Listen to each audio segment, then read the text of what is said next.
ላሞች ለመግዛት መጥቼ ነው ለአንድ ደንበኛዬ። እንግዲህ እርባታው እንደምታዩት በጣም ትልቅ ቆንጆ በጥሩ ሁኔታ የተያዙ የወተት ላሞች ናቸው። እነዚህን ቤት ናቸው። የጤናቸውን ሁኔታ በደንብ እናያለን። ምንገዛው ወተት ያላቸው ምንገዛው ለደንበኛዬ። ስለዚህ ይችኛዋ ሶስተኛ ወሊድ ናት፣ እርጉዝ ናት። ስለዚህ የምንሸጠው ይቺ ሁለተኛው ይቺ ናት፣ ሶስተኛዋ ይቺ ናት። እነዚህ ሶስቱን ነው የምንገዛው። እዚህም ሌሎቹ አሉ፣ ግን የምንፈልጋቸው አሁን ሁለት ነው የምንፈልገው። ከሁለቱ እንግዲህ እስኪ የቷን እንመርጣለን? ይቺ አንዷ ናት። ይቺ ጠዋትና ማታ 9 አላት። ከወለደች 1 ወር ከ12 ቀን ነው ብሎናል። እናያታለን በትክክል አራቱ ጡቷም ንጹህ ነው ወይ? የመጀመሪያው ስራ የምንሰራው እድሜዋ ሁለተኛው ወሊድ ናት ያለን፣ በትክክል ሁለተኛው ወሊድ ናት ወይ እናያለን። ሌሎቹንም ላሞች በደንብ እናያቸዋለን። ምን ይመስላሉ? እርባታው በአጠቃላይ ተላላፊ በሽታ አለባቸው ወይ? ሌላዋ ይቺ ናት። ይችም እናያታለን አላት። ይችም 9 ተኩል አላት። ይቺ ሶስተኛ ወሊድ ናት፣ እርጉዝ ናት። የ6 ወር እርጉዝ ናት፣ ግን አለባ አላት። እየፈለግናቸው ግን ይቺና ሌላዋ ይቺ ነጯን ነው። ሁለት ነው የፈለግነው። ስለዚህ ከሁለቱን እንዴት እንገዛለን፣ እንዴት እናያቸዋለን፣ በደንብ እንከታተላለን። ደንበኛ የመጀመሪያው ማሳየት ነው። እስቲ እናያቸው፣ ዝርያቸው ምን ይመስላል፣ የቤቱ አያያዝ፣ የንጽህና አጠባበቅ፣ ጥሩ የአየር ዝውውር መኖር በጣም ወሳኝ ስራ ናቸው። እነሱን ሁሉ እናያለን። ሶስተኛ ወሊድ ናት። አንዳንድ ጊዜ ላሞች ወሊዳቸው ረዘም ሊልብን ይችላል፣ ወሊድ ሳይዙ በተለይ በኮርማ ችግር ምክንያት። ግን ሁለተኛ ናት። እሷ አንድ ወልዳለች ነው ወይ ጊዜው አልፎባት ሊሆን ይችላል። ስለዚህ ይችን አንዷን የመረጥናት በደንብ እናያታለን። የጤናው ሁኔታ ምን ይመስላል። ከዛ ደግሞ ሌሎቹ እንኳን አንፈልጋቸው፣ ግን መማየት አለብን። ሁል ጊዜ ስራ ስንሰራ የምናደርገው ምንድነው? እርባታዎች እንዴት ናቸው ባላቸው ሁኔታ በደንብ እንዲቀጥሉ ምክር መስጠት። ምክር አገልግሎት በጣም ወሳኝ ነው አንድ እርባታ ላይ።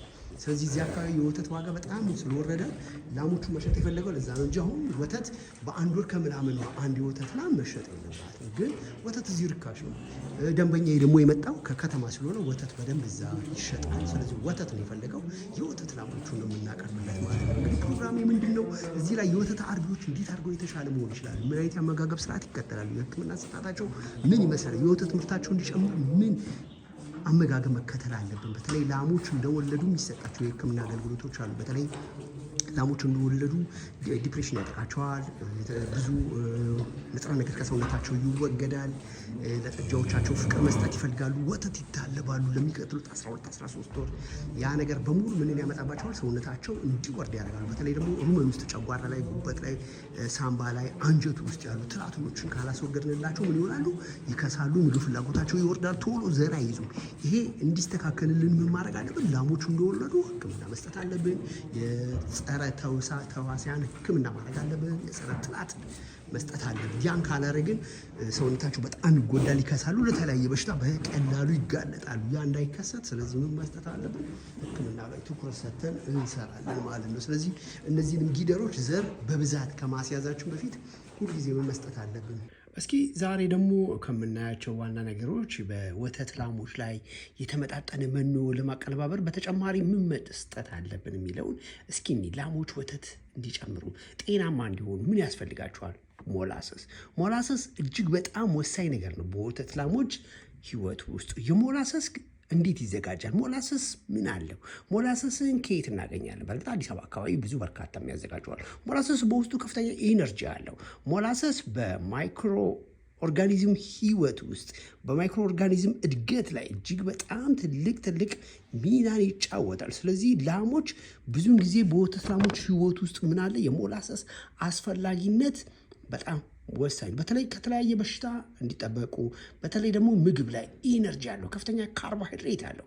በተለይ ቅድም እንዳልኳችሁ ደግሞ የዚህ የማይክሮ ኦርጋኒዝም እድገት እንዲፋጠን ያደርጋል። በሰውነት ውስጥ ሰውነታቸው ላይ ምግብ ከበሉ በኋላ አንዳንድ ጊዜ ባክቴሪያ ውህደት ይገጥማቸዋል፣ ፈንገስ ይገጥማል፣ ፕሮቶዞዋል ዲዚዞች አሉ። እነዚህ ነገሮች በሙሉ በሞላሰስ ሂደት ላይ እጅግ በጣም ትልቅ አስተዋጽኦ አላቸው ማለት ነው። በወተት ላሞች ላይ የአለባ ጊዜያትን በምንጠቀምበት ጊዜ የኮንሴንትሬትድ አሰጣጥ በተለይ የዚህ የራፌጅ አሰጣጥ ለላሞች መጠን መኖር አለበት።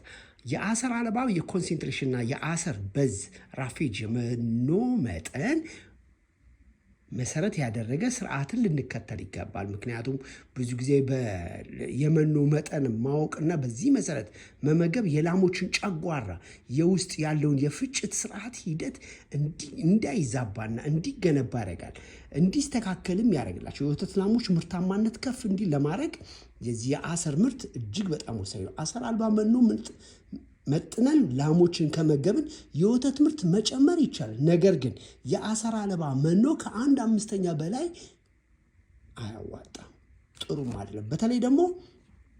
በተለይ ደግሞ በጣም ማየት ያለብን ነገር በተለይ የሚመገቡት መኖ ጨው በበቂ ሁኔታ አለመጨመር ሆዳቸው እንዲወጠር ያደርጋል። ከፍተኛ የሆነ አሲዶሲስ እንዲፈጠር ያደርጋል። የኦክሲጅን መጠን ማነስና የሳምባ ወይም ደግሞ ኦክሲጅን አለመገኘትን የመተንፈሻ ችግር እንዲከሰት ያደርጋል። ስለዚህ በምንመግብበት ወቅት ውስጥ ሁልጊዜ ምን መስጠት አለብን? በቂ ጨው በመኗቸው ውስጥ ሊኖር ይገባል። ይህን ካስተካከል የሆድ መነፋት አይከሰትም። በተለይ ደግሞ የሆድ መነፋት ደግሞ በላሞች ላይ ከተከሰተብን በተለይ በሚታለቡ የወተት ላሞች ላይ ሁልጊዜ ምን መጠቀም አለብን? አንደኛ ቢካርቦኔት በትላልቅ አንድ የሾርባ ባንካ መስጠት አለብን ለትላልቆቹ ላሞች። ለትናንሾቹም ደግሞ እንደዚሁ የሆድ መነፋት በላሞች ላይ ከገጠመን የቢካርቦኔት በአንድ የሻይ ማንኪያ መስጠት መቻል አለብን። ይሄ ጥቅሙ ምንድነው? ቶሎ ብሎ የሆድ መነፋት የተከሰተው በቀላሉ እንዲወገድላቸው ያደርጋል ማለት ነው። የሚታለቡ ላሞች ምጥን መኖ ከመስጠታችን በፊት ደረቅ ሳር በተገቢ መንገድ መስጠት መቻል አለብን። የሚታለቡ ላሞች ምጥን መኖ ስንሰጥ ጠዋት 2.5 ኪሎ ግራም መስጠት አለብን። ማታ 2.5 ኪሎ ግራም መስጠት አለብን። በቀን ከ4.5 እስከ 5 ኪሎ ግራም ማለፍ የለበትም። አንዳንድ መጽሐፎች ምን ይላሉ? እስከ 7 እስከ 9 ኪሎ ይላሉ። ያ ብዙ አይመከርም በእኛ እድገት። ለምን የሚለውን ወደፊት እናየዋለን። ስለዚህ የጊደሮች አመጋገብን ደግሞ ስናየው አሁን ጊደሮች ስንመግብ 3% የክብደታቸውን መጠን መስጠት መቻል አለብን። በቀን ውስጥ ጥራቱን የጠበቀ መኖ የክብደታቸውን 3%፣ 7% ሳር ድርቆሽ መስጠት ያስፈልጋል። ይህ የአመጋገብ ክትትል ጊደሮች በእድሜያቸው ለዘር መያዝ ዝግጁ እንዲሆኑና ዘርን በሚይዙበት ጊዜና እንዲሁም ደግሞ ለወተት ምርት ዝግጁ ሲሆኑ ከፍተኛ ወተት እንዲሰጡ ጤናማ እንዲሆኑ ያደርግልናል።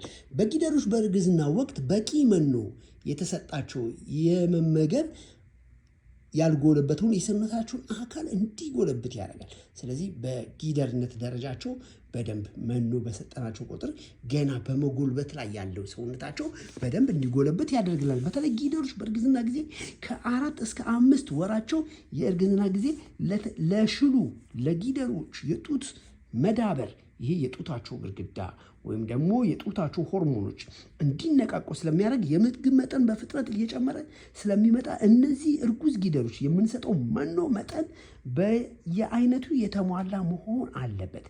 በተለይ ጊደሮች ከ6ኛ ወር እስከ 8ኛ ወር 1 ወር እስከሚቀራቸው የመውለጃ ጊዜያቸው ጊዜ ውስጥ ባሉት ጊዜያት ውስጥ ለጥጃው እድገት ጥሩና ጠንካራና ጥጆቹን ከተወለዱ በኋላ ጥሩ ጊደሮች እንዲሆኑ በሰውነታቸው መደራጀት ከወለዱም በኋላ ለሚመጡ የጡት እድገቶች ከፍተኛ ወተት አምራች እንዲሆኑልን እነዚህ ነገሮች አሟልተን በምግብ ሂደት ላይ በደንብ ልንሰጣቸው ይገባል። በዚህ መሰረት የከሳሽ ላም እርጉዝ ጊደር ከሆነች የሚሰጣት የተመጣጠነ መኖ ጠዋት ላይ 2.3 ኪሎ ግራም እስከ 2.6 ኪሎ ግራም ተገቢውን የተመጣጠነ መኖ ልንሰጥ ይገባል። በተለይ የወተት ላሞች በዋና የምግብ ዝርዝር ላይ ምን መስፈር አለበት? ደረቅ ሳር፣ የቆሎ ገለባ፣ የጤፍ ጭድ፣ ሳይሊጅ ሊኖራቸው ይገባሉ። ዋና ጥሩ የወተት ላሞች ደግሞ እንዲሆኑልን ምን መስጠት አለብን? በተለይ ላሞቹ እድሜያቸው ከገፋና ወደ 6ኛ ወደ 7ኛ ወሊድ ላይ ከሆኑ በተለይ በጣም በወሊድ ስለሚቸገሩና የወተት መጠናቸው ደግሞ ከፍ ስለሚል ወተትን ደግሞ ስናልባቸው ለተለያየ በሽታ እየተጋለጡ አቅም እያጡ ስለሚወጡ ኃይል ሰጪ ምግቦችን መስጠት አለብን። ፕሮቲኖችን በደንብ መመገብ አለብን። ማዕድናትን፣ ቫይታሚኖችን፣ በቂ ውሃ፣ በምግባቸው ውስጥ ደግሞ በቂ ጨው ሊኖር ይገባል። በተለይ ኮንሴንትሬትድ ስንሰጣቸው የወተት ምርት እንዲጨምርላቸዋል። ስለዚህ ኮንሴንትሬትድ ላይ ምን መስጠት መቻል አለብን? ከነዚህ ውስጥ አንዱ የገብስ ገለባ፣ የኑግ ፋጉሎ፣ የሰሊጥ ፋጉሎ፣ የሱፍ ቅባት፣ የስንዴ ገለባ፣ ፍሩሽካ በደንብ አብቃቅተን አሽተን ጨው በማድረግ ልንሰጣቸው ይገባል። እንግዲህ ይህን ሲበሉ ላሞቻችን ምን ይሆናሉ? አንደኛ የምግብ ውህደታቸው ፈጣን ይሆናል። አቅማቸው ይገነባል። የሰውነት መሳሳት በሰውነታቸው ውስጥ አይከሰትም። በሽታን የመከላከል አቅማቸው በጣም ቶሎ ይዳብራል።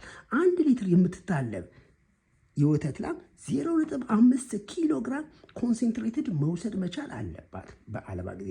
በቀን ከ5 ኪሎ ግራም ግን መብለጥ የለበትም። አመጋገባቸው ላይ ጠዋት ደረቅ ሳር፣ ቀጥሎ ኮንሰንትሬት የተመጣጠነ መኖ፣ ከሰዓት ሳር፣ ማታም ሳር፣ ከዛ ደግሞ በመጨረሻ ኮንሰንትሬት በደንብ ልንሰጣቸው ይገባል። ላሞች ላይ የምናደርገው እንክብካቤ ጊደሮች ከወለዱ ጊደሮች ከተወለዱ ከ24ኛ እስከ 30 ወራቸው ድረስ 24ኛ ማለት እስከ 2 ዓመታቸው ድረስ አንዳንድ ጊዜ ሊዘገዩብን ይችላሉ። አንዳንዴም ደግሞ እስከ 30 ወራቸውም ሊዘገዩብን ይችላሉ። ነገር ግን ዘገዩ ማለት አይወልዱም ማለት አይደለም። ግን ችግራቸው ምንድን ነው? ለምንድን ነው ዘር ያልያዙት? የሚኔራል እጥረት ነው? የዝርያ መዳከም ነው? የፓራሳይት ችግር ነው? የአመጋገብ ሂደት ነው? በቤት ውስጥ ያለው የሙቀት ዝውውር በቂ አለመሆን ነው? ጥሩ የአየር ዝውውር በቤት ውስጥ አለመኖር ነው? ኃይለኛ ሳፎኬሽን ሲኖር እንደዚህ አይነት ነገሮች፣ ሙቀት በደንብ ሰውነታችሁ ውስጥ ጥሩ የአየር ዝውውር ከሌለ የኮርማ ፍላጎት ቢያሳዩም ዘር ግን የመያዝ አቅም ላይኖራችሁ ይችላል። በፓራሳይት ችግሮች እንደዚሁ አይነት ነገሮች ይከሰታሉ። እንደዚህ አይነት ነገሮች እንዳይከሱት የወተት ላሞች ከወለዱ ጀምሮ እስከ 305 ቀናት ድረስ በአጠቃላይ ላሞች ይታለባሉ። የቀን አመጋገብ አንዳንድ ጊዜ ጠዋት ደረቅ ሳር እንደ ናፒየር፣ አልፋልፋ። የሳር መጠን ደግሞ ከ15 ኪሎ ግራም እስከ 20 ኪሎ ግራም ለሚታለቡ ላሞች እንደ ክብደታቸው ሁኔታ ልንሰጣቸው ይገባል። በተለይ ከሰዓት ደረቅ ሳር ከ6 ሰዓት እስከ 7 ሰዓት ባለው ደረቅ ሳር፣ ከምሳ ሰዓት በኋላ ደግሞ ከ8 ሰዓት እስከ 10 ከ8 ሰዓት በኋላ ባለው ደግሞ ከ8 ኪሎ ግራም እስከ 10 ኪሎ ግራም ልንሰጥ ይገባል። ውሃ ከ30 እስከ 40 ሊትር ድረስ ልናጠጣቸው ይገባል። ማታ ላይ ደግሞ እንደዚሁ አልፋ አልፋ ውሃ ናፒየር ከ10 ኪሎ ግራም እስከ 15 ኪሎ ግራም። ምክንያቱም ማታ ምንድን ነው ሌሊቱ በጣም ረዥም ነው። ጠዋት ደግሞ ሲታለቡ ብዙ ወተት ነው የሚታለቡት። ስለዚህ ይሄ አልፋ አልፋ ናፒየር ስንሰጣቸው ከ10 እስከ 15 ኪሎ ግራም መስጠት አለበት። ኮንሰንትሬትዱ እንዳለ ነው 2.5 እስከ 3 ኪሎ ግራም። ጨው ከ50 እስከ 70 ግራም ለክተን በማዕድን የበለጸጉ ነገሮች ስንሰጣቸውም እስከ 50 ግራም መስጠት ነው። በተለይ ደግሞ የኮንሰንትሬትድ ምርት በየቀኑ ከ100 ኪሎ ግራም መድረስ አለበት። ለምሳሌ ቆሎ እስከ 40 ኪሎ ግራም፣ ገብስ እስከ 25 ኪሎ ግራም፣ የዘይት ተረፈ ምርት እስከ 30 ኪሎ ግራም፣ የጨው ማዕድን 5 ኪሎ ግራም ድረስ። በተለይ የከበዱ ላሞች ኮንሰንትሬትድ ስንሰጥ በጣም መጠንቀቃለን። የካልሲየም የፎስፈረስ መጨመር በጣም አስፈላጊ ነው በሰውነታችሁ ውስጥ። ይህን ነገሮችን በደንብ ከተከተልን ላሞቻችን ምን ይሆናሉ ማለት ነው? ሰውነታቸው ያማረ፣ በሽታ መከላከል የሚችሉ፣ በየጊዜው በየወቅቱ የመራባት ፍላጎታቸው ፈጣን እየሆነ ይመጣል። እንግዲህ እነዚህ ላሞች ስናያቸው የቤት ውስጥ ያለው የአየር ዝውውር እጅግ በጣም ጥሩ ነው። የገንዳዎቹ ንጽህና ጥሩ ነው። በረቱ ላይ አንዷ ላም ሌላዋን ላም አትገጭም። እድሜያቸው ገና ጥሩ ነው ያሉት። እግራቸው አካባቢ ላይ ቁስል የለም። የአተነፋፈስ ስርዓት ችግር የለባቸውም። ግን እነዚህ ሁሉ ምንድነው ተለፍተው ነው የመጡት። ስለዚህ አመጋገብ ላይ ምን መሆን አለበት? ወተት 70% ከመኖ አሰጣጥ ጋር በጣም ግንኙነት አለው። ወተት እስከ 70% ከመኖ አሰጣጥ ጋር ይገናኛል። በተለይ የቆሎ ገለባ፣ የገብስ ገለባ፣ እንደ አሰር እነዚህ በሙሉ ለወተት ላሞች በጣም አስፈላጊ ናቸው። ፕሮቲን ነገሮች፣ ማዕድናት፣ ሴሊኒየም የምንላቸው ማዕድናት በሙሉ በጣም ወሳኝ ናቸው። በተለይ ላሞች ወተት ደግሞ እንዲጨምሩልን ጥሩ የአየር ዝውውር ከመኖር በተጨማሪ ገላቸውን በቀን ጠዋት ላይ ከ2 እስከ 3 ጊዜ በቀን ውስጥ ማጠብ መቻል አለብን። ገላቸውን፣ ጡታቸውን በንጹህ ውሃ፣ ለብ ባለ ውሃ የግታቸውን ዙሪያ በራሳቸው የፎጣ ጨርቅ በስሱ በማሸት ጡታቸውን ልናጸዳ ይገባል። ይሄ ከመታለባቸው ከ20 ከ30 ደቂቃ በፊት መሆን መቻል አለበት። ሙሉ አጠባም ደግሞ በጠዋት ላይ ከ10 እስከ 20% የሰውነታቸውን ገላቸውን በደንብ ማለብ አለብን። አንዳንድ ጊዜ አንገታቸው አካባቢ መታጠብ ላይ ወዱ ይችላሉ። ከአንገታቸው ወደዚህ ግን ስናጥባቸው ምን ያመጣል? በሚታለቡበት ወቅት የወተት መጠንን ከ10% እስከ 20% ከፍ እንዲል ያደርጋል። ስለዚህ ገላቸውን ላሞችን ማጠብ በቀን 2 ጊዜ ወይም 3 ጊዜ በጣም ጥሩ እንዲመጡ ያደርጋል። ውሃ በጣም አስፈላጊና በብዛት መጠቀም ያለብን ነገር ነው። ውሃ 87% በወተት ምርት ላይ ትልቅ አስተዋጽኦ አለው። ንጹህ ውሃ ሁል ጊዜ መቅረብ አለበት። በሙቀት ወቅት ደግሞ እስከ 100 ሊትር አንድ የወተት ላም ልትጠጣ ትችላለች። ስለዚህ እዚህ ላይ አሁን በምናደርጋቸው እያንዳንዷ ነገር ሁሌ የምማይታ ያለበት የእንስሶቹን የቤት ሙቀት ጭንቀት አለባቸው ወይ፣ ጥሩ የሳር ጥሩ የአየር ዝውውር ቤት ውስጥ አለ ወይ፣ የሙቀት ግፊት ከ30 እስከ 40% ካለ ወተት በጣም ይቀንሳል። የጥላ በቤት ውስጥ ጥሩ የአየር ዝውውር አለመኖር የወተት ምርትን ይቀንሳል። ቀን ላይ ደግሞ ገላቸውን ማጠብ ሰውነታቸው የጋለውን ሙቀታቸውን እንዲያወጡ ስለሚያደርጋቸው ገላቸውን በቡርሽ ነገር መቦረሽ ጠዋትና ማታ ቀድም እንዳልኳችሁ በጣም ይጠቅማል። ስለዚህ ሁልጊዜ መስጠት አለብን። የሙቀት መጠን ቤት ውስጥ ቴምፕሬቸር እናደርጋለን። ቴምፕሬቸሩ ምን ይነግረናል? ሙቀት አለ ካለን ምን ማድረግ መቻል አለብን? ገላቸው ማጠብ፣ ገላቸው ላይ ማፍሰስ ውሃ። ይሄ ምን ይጨምራል? የወተት ምርት እንዲጨምሩና ሰውነታቸው ሜታቦሊዝም ሲስተማቸው እንዲስተካከል ያደርግልናል። ስለዚህ ጤናና እንክብካቤ በደንብ አግኝተን ላሞቻችን ውጤታማ እንዲሆኑልን ጥሩ ክትትል ማድረግ መቻል አለብን። ፕሮግራሙ ይጠቅማል ካላችሁ ለጓደኞቻችሁ ሼር አድርጉ። ኃይሉ ነኝ የእንስሳት ሐኪም። ስለዚህ በዚህ ፕሮግራም ላይ ለሚቀጥሉት 4 ቀን የምንሰጠው የወተት ላሞች እንክብካቤና ክትትል ደግሞ በጣም አስፈላጊ ስለሆነ ወደኛ ማዕከል መታችሁ ስልጠናው እንድትከታተሉ ማለት ፈልገን የኛ ስልጠና ለሚቀጥሉት 4 ቀን ነው። የራሱ ማኑዋል አለው። በዛ መሰረት አድርገን ነው። አሁን እንግዲህ ደግሞ ስለ ወተት ላሞቹ አመጋገብ፣ ውሃ አሰጣጥ ላይ እናያለን። መልካም ጊዜ። በቀን አንዷ ዋው በጣም በደንብ ይጠጣሉ።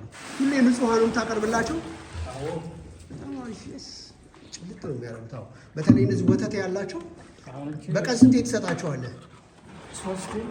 በቀን 3